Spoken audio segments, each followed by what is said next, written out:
I don't know if I'm all that you said, but it feels very nice. Definitely, you're more than that. Thank you. Yes.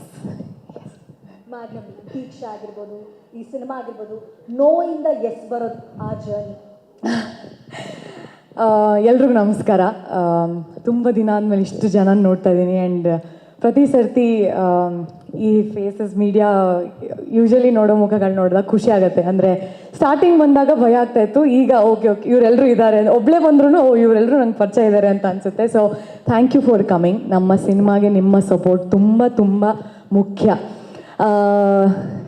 ಎಲ್ಲ ಗೆಸ್ಟ್ಗಳು ಬಂದಿರೋರು ನಮ್ಮ ಸಿನಿಮಾಗೆ support ಮಾಡೋಕ್ಕೆ, ನಮಗೆ support ಮಾಡೋಕ್ಕೆ Soni sir, Karthik, Divya, Aravind, Rishi, ಗೋಡ್ ನನಗೆ ನೀವೆಲ್ಲ ಬರ್ತೀರ ಅಂತ ಗೊತ್ತಿರಲಿಲ್ಲ. Okay, all of you, thank you so much. It means a lot to us. ನಮ್ಮ ಹೀರೋ ಬರ್ಡೇ ಇವತ್ತು. Happy birthday Ritvik. ಈ ಸಿನಿಮಾ ಕತೆ ಹೇಳೋಕ್ಕೆ ರಿಷಿ ಮತ್ತು ರಿತ್ವಿಕ್ ಅವರಿಬ್ಬರು ಬಂದಿದ್ದರು. ಕತೆ ತುಂಬ ಇಷ್ಟ ಆಯಿತು ನನಗೆ. ಬಟ್ ಅದೇ ಅವ್ರು ಹೇಳಿದ ಆ ಟೈಮ್ಗೆ ನಾನು ಬೇರೆ ಶೂಟ್ ಒಪ್ಕೊಂಡ್ಬಿಟ್ಟಿದ್ದೆ. ನನಗೆ ಸಂದಿಗ್ಧ ಪರಿಸ್ಥಿತಿ, ಇವಾಗ ಚೆನ್ನಾಗಿದೆ ಕತೆ, ಆದರೆ ಡೇಟ್ಸ್ ಮ್ಯಾಚ್ ಆಗ್ತಾಯಿಲ್ಲ, ಏನು ಮಾಡೋದು ಅಂತ ಕಷ್ಟಪಟ್ಟು ಇಲ್ಲ ಆಗಲ್ಲ ಅಂತ ಹೇಳಿಬಿಟ್ಟೆ. ಅದಾದಮೇಲೆ ಅವರಿಲ್ಲ ನೋಡಿ ಅದು ಇದು ಅಂತ ಹೇಳಿದ್ರು, ಮುಂದೆಯಿಂದ ಆಯಿತು, ಆಗಲೇ ಇಲ್ಲ, ತುಂಬ ಟೈಟ್ ಶೆಡ್ಯೂಲ್ ಆಗೋಯ್ತು. ದೆನ್ ಸರಿ ಅದು ಮುಗೀತು. ಒಂದು ತಿಂಗಳು, 1.5 ತಿಂಗಳು, 2 ತಿಂಗಳು ಆಯಿತು ಅನಿಸುತ್ತೆ. ಇವ್ರುಗಳು ಪೋಸ್ಟ್ ಹಾಕಿದರು, ಆ್ಯಕ್ಟ್ರೆಸ್ ಹುಡುಕ್ತಾ ಇದ್ದೀವಿ ಅಂತ ಎಲ್ಲ. ನಾನು ಅವಾಗ ನಂಬರ್ ಸೇವ್ ಆಗಿತ್ತಲ್ಲ ರಿಷಿ ಅವ್ರದ್ದು, ಅವ್ರ ಸ್ಟೋರಿಯಲ್ಲಿ ನೋಡಿದೆ ನಾನು. ಸೊ ನಾನು ಕಳಿಸಿ ಇದನ್ನು ನಾನು ಶೇರ್ ಮಾಡ್ತೀನಿ, ಯಾರಾದರೂ ಸಿಗ್ಬೋದೇನೋ ಅಂತ ಹೇಳಿ ನಾನು ಕಳಿಸಿ ನಾನು ಶೇರೂ ಮಾಡಿಬಿಟ್ಟೆ. ಸಿಗ್ತಾರೆ ಯಾರಾದರೂ ಅಟ್ಲೀಸ್ಟು, ಬೇರೆಯವ್ರು ಸಿಗಲಿ, ನನಗಂತೂ ಆಗಲಿಲ್ಲ ಅಂತ.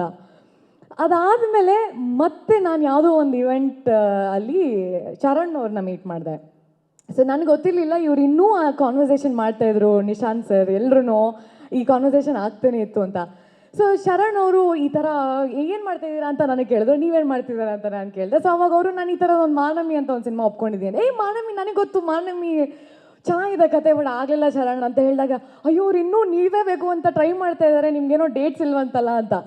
ಸೊ ನಾನು ಇಷ್ಟೆಲ್ಲ ಅಯ್ಯೋ ನನಗೆ ಅಷ್ಟು ಬಿಲ್ಡಪ್ ಏನಿಲ್ಲ, ಇವಾಗ ನಾನು ಮತ್ತೆ ಕತೆ ಕೇಳಲೇಬೇಕು. ಅವತ್ತು ಹಂಗೆ ಅನಿಸಿತ್ತು, ಚೆನ್ನಾಗಿದೆ ಅಂತ ಅನಿಸಿತ್ತು. ಈಗ ಮತ್ತೆ ಕೇಳಿ ಹಾಗೆ ಅನಿಸಿದ್ರೆ ಒಪ್ಕೊಂಬಿಟ್ಟು ಮಾಡೋಣ, ನೋಡೋಣ, ಡೇಟ್ಸ್ ಅವ್ರು ಮ್ಯಾನೇಜ್ ಮಾಡ್ಕೊಂಡ್ರೆ ಮಾಡ್ಕೊಳ್ತಾರೆ ಅಂತ. ಆಗ ಮತ್ತೆ ನಾನು ರಿಷಿಗೆ ಮೆಸೇಜ್ ಮಾಡಿ, ರಿಷಿ ಇನ್ನೊಂದು ಸರ್ತಿ ನನಗೆ ಕತೆ ಕೇಳೋಕ್ಕೆ ಇಷ್ಟ, ಆಗತ್ತಾ ಅಂತ. ದೆನ್ ರೋಚಿತ್, ಹಾಯ್, ನೀವು ಹಂಗೆ ಮುಖ ಮುಚ್ಕೊಂಡು ಕೂತ್ಕೊಂಡ್ರೆ ನಾನು ಯಾರಂತ ಗೊತ್ತಾ, ಹಾಯ್. ಸೊ ದೆನ್ ಅವರು ಮತ್ತೆ ಕತೆ ಹೇಳಿದ್ರು. ಅವತ್ತು ಎಷ್ಟು ಇಷ್ಟ ಆಯಿತು, ಸೆಕೆಂಡ್ ಟೈಮ್ ಇನ್ನೂ ಇಷ್ಟ ಆಯಿತು. ಬಿಕಾಸ್ ನಿಶಾಂತ್ ಸರ್ ಹೇಳ್ದಂಗೆ ರಿಷಿ ಅವರು ಒಂದು ಸರ್ತಿ ಕತೆ ಹೇಳೋಕ್ಕೆ ಸ್ಟಾರ್ಟ್ ಮಾಡಿದ್ರೆ ಅಟೆನ್ಷನ್ ಎಲ್ಲೂ ಹೋಗಲ್ಲ, ಅಷ್ಟು ಚೆನ್ನಾಗಿ ಕತೆ ಹೇಳ್ತಾರೆ. ಅವತ್ತು ಅದನ್ನು ಮಾಡಿದ್ರು.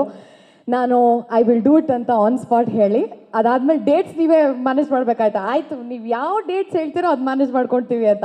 ಸೊ ನನಗೆ ತುಂಬ ಸಪೋರ್ಟಿವ್ ಆಗಿ ನಿಶಾಂತ್ ಸರ್ ಆಗಿರ್ಬೋದು, ರಿಷಿ ಆಗಿರ್ಬೋದು, ತುಂಬ ಪೇಷಂಟಾಗಿ ಪ್ರೊಡಕ್ಷನ್ ಕಡೆಯಿಂದ, Shilpa ma'am, they were very supportive. ಹಾಗೆ ಶುರುವಾದಂಥ ನನ್ನ ಜರ್ನಿ ವಿತ್ ಮಾನಮಿ. ನನ್ನ ಹಣೆಯಲ್ಲಿ ಬರೆದಿತ್ತು ಈ ಸಿನಿಮಾದಲ್ಲಿ ನಾನೇ ಮಾಡಬೇಕಂತ. ಸೊ ಏನೋ ಹೇಳ್ತಾರಲ್ಲ, ದಾನೆ ದಾನೆ ಪೇ ಲಿಖಾ ಹೈ ಕಾನೆ ವಾಲೋ ಕಾ ನಾಮ್ ಅಂತ, ದಿಸ್ ಇಸ್ ಮೈ ನನ್ನ ಊಟ ಇಲ್ಲಿ ಬರೆದಿತ್ತು ಅನಿಸುತ್ತೆ. ಸೊ ಹಂಗೆ ಸಿಕ್ಕಿದಂಥ ಸಿನಿಮಾ ನನಗೆ.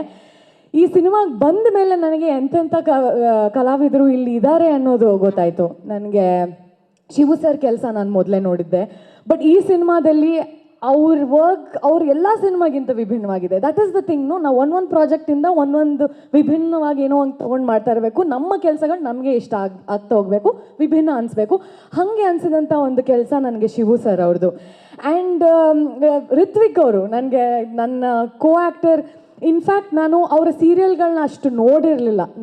ಅಲ್ಲಿ ಇಲ್ಲಿ ನನ್ನ ತಾಯಿ ನೋಡಬೇಕಾದ್ರೆ ನೋಡಿದ್ದು. ಬಟ್ ಪ್ರತಿ ಸರ್ತಿ ನೋಡಿದಾಗ್ಲೂ ನನಗೆ ಯಾವಾಗಲೂ ಅನಿಸಿದ್ದು, ಇವರು ಎಲ್ಲರಿಗಿಂತ ವಿಭಿನ್ನವಾಗಿ ಮಾಡ್ತಾರೆ. ಇದು ಯೂಶಲ್ ಆ್ಯಕ್ಟಿಂಗ್ ಅಲ್ಲ, ಸೀರಿಯಲ್ಗೆ ನಾವು ಏನು ನೋಡ್ತೀವಿ ಆ ಥರದ್ದು ಇವ್ರು ಏನೂ ಮಾಡ್ತಾ ಇಲ್ಲ ಅನ್ನೋದು ಒಂದು ಅನಿಸಿ ಹೋಗಿದ್ದಂಥದ್ದು ಉಂಟು.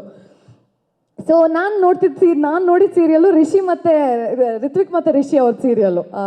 ಸೊ ಅದು ನಮ್ಮ ತಾಯಿಗೂ ತುಂಬ ಇಷ್ಟ ಆಯಿತು. ಇಬ್ಬರು ನ್ಯಾಚುರಲ್ ಆಗಿ ಆ್ಯಕ್ಟ್ ಮಾಡೋರು.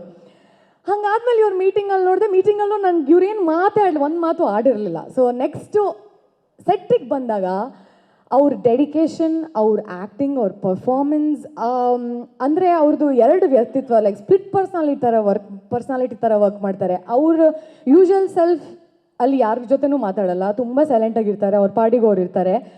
ಬಟ್ ಆನ್ ಸ್ಕ್ರೀನ್ ನಿಮ್ಗೆ ಒಂದು ಸೀನ್ ಕೊಡಿ ಅಂದರೆ ಇವರೇನ ಇದು ಮಾಡ್ತಾ ಇರೋದು, ಅದು ಕಾಮಿಡಿ ಆಗಿರ್ಬೋದು, ಫೈಟ್ ಆಗಿರ್ಬೋದು, ರೋಮ್ಯಾನ್ಸ್ ಆಗಿರ್ಬೋದು, ಎಲ್ಲವೂ ಇದೇ ವ್ಯಕ್ತಿನ ಅಲ್ಲಿ ಕೂತಿದ್ದ ಸೈಡಲ್ಲಿ ಚೇರಲ್ಲಿ ಅಂತ ಅನ್ಸೋ ಹಂಗೆ ಮಾಡ್ತಾರೆ. ಅದು ನನಗೆ ಸರ್ಪ್ರೈಸಿಂಗ್ ಆಗಿದ್ದು.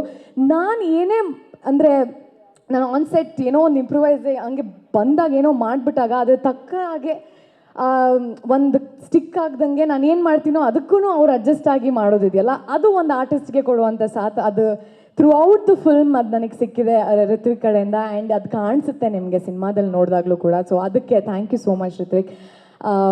I am very happy. And initially ನಾನು ಏನು ಅಂದ್ಕೊಂಡಿದ್ದೆ, ಓಕೆ ಹೇಗಿರ್ಬೋದು ಇವ್ರ ಜೊತೆ ಆ್ಯಕ್ಟ್ ಮಾಡೋದು ಅಂತೆಲ್ಲ, ಆ ಥಾಟ್ಸ್ನೆಲ್ಲನೂ ನೀವು ಐ ಥಿಂಕ್ ಒಂದು 360 ಡಿಗ್ರಿ ನೀವು ತಿರುಗಿಸಿ ನನಗೆ ಇದು ಹಿಂಗೆ this journey is gonna be amazing ಅಂತ ನನಗೆ ತೋರಿಸ್ಕೊಟ್ರಿ. ಅದು ಒಂದು thank you.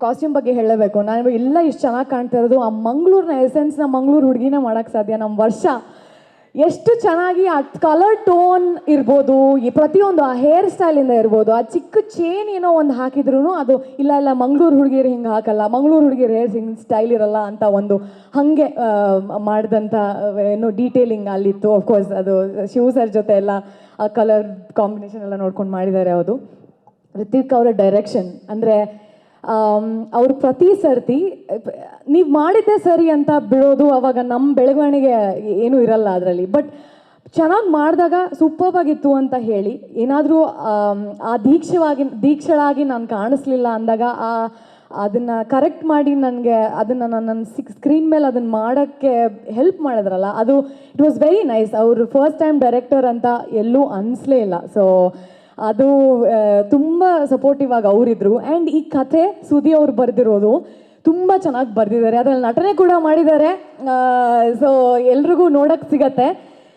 Amazing team. Basically ನನಗೆ ಸೋನು ಅವ್ರ ಜೊತೆ ನನಗೆ ಕಾಂಬಿನೇಷನ್ ಅಷ್ಟು ಇರಲಿಲ್ಲ. ಸ್ಕ್ರೀನ್ ಮೇಲೆ ನೋಡಿದಾಗ ನಿಮಗೆ ಗೊತ್ತಾಗುತ್ತೆ. But she is an a fabulous job ಅಂತ ಪ್ರತಿಯೊಬ್ಬರು ಹೇಳ್ತಾ ಇದ್ರು. ಸೊ ನನಗೆ I am very eagerly waiting. And ನಮ್ಮ ಆರ್ಟ್ ಡೈರೆಕ್ಟರ್ ಆಗಿರ್ಬೋದು, ಅವ್ರ ಕೆಲಸ ಲೈಕ್ ಸರ್ ಸೆಟ್, ನಿಮಗೆ ನಿಜ ಸೆಟ್ ಯಾವುದು, ಅದು ಲೊಕೇಶನ್ ಯಾವುದು, ಸೆಟ್ ಯಾವುದು ಅಂತ ನಿಮ್ಗೆ ಯಾವುದು ಗೊತ್ತಾಗಲ್ಲ, ಹಂಗೆ ಮಾಡಿದ್ದಾರೆ.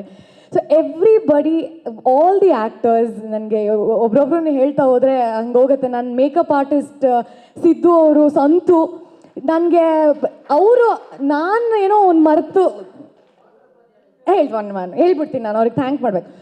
ಸೊ ನಾನೇನೋ ಒಂದು ಮರ್ತರೂ ಆ ಒಂದು ಪಾತ್ರವಾಗಿ ಕಾಣಿಸೋದಕ್ಕೆ ಅವರು ನನಗೆ ತುಂಬ ಸಪೋರ್ಟಿವ್ ಆಗಿದ್ದಾರೆ. ಅದೆಲ್ಲದಕ್ಕೂ ಥ್ಯಾಂಕ್ ಯು ಸೋ ಮಚ್. ದೀಕ್ಷಳ ಪಾತ್ರ ಅಂತ ಬಂದರೆ, ಇವಳು ಏನು ಡಿಸೈಡ್ ಮಾಡ್ತಾಳೆ, ಏನನ್ನು ಅಂದ್ಕೊಂಡು ಏನು ಮಾಡ್ತಾಳೆ ಅನ್ನೋದು ಅವಳಿಗೂ ಗೊತ್ತಿರಲ್ಲ. ಸೊ ಅಂಥದ್ದೊಂದು ಪಾತ್ರ.